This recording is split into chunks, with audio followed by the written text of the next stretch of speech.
Obviously, with the restrictions and the lockdown, we had to shut the shop. We also shut the cafe and took the decision that having young children and my granddad to look after, that it would be better if I went onto furlough.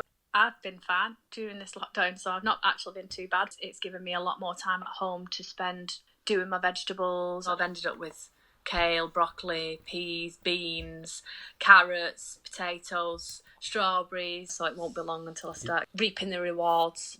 At FurClemt, we've been giving out food parcels each week and making food for Age UK. It's completely different dynamic now to what it has been. People contact the council and the council give them a referral and then they get a hamper from us. And I've had people contact me and say, oh, thank you so much for my parcel. I've been watering down soup for 3 days. I'm too scared to go to the shops.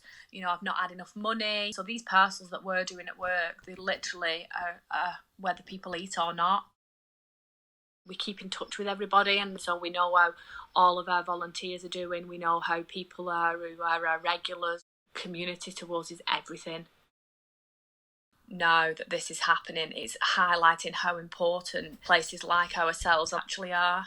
It would have been a lot longer for people to be getting the food that they need, and the sources of the food, where they're getting the food from, where we already had the contacts, we already had it coming in, so it made it a lot easier for us. The big thing as well is that we've had such an influx of waste from places like Costa Coffee, cinemas, McDonald's, all these different places that have been shut that have all this food sitting around. So it's been brilliant and people have still been being fed. It is a new supply chain for us, and hopefully going forward we'll be able to retain some of them. One of the obstacles that we face is that we see that some companies don't want to be involved. If it's not the law, which it is in some countries, that these companies have to donate the waste, then they'll think, well, why should I? If the government backed us and said, no, 50% of your waste has to go to local charities or hubs or whatever, then they would have to do it, and a lot more mouths would be fed rather than this going into landfill.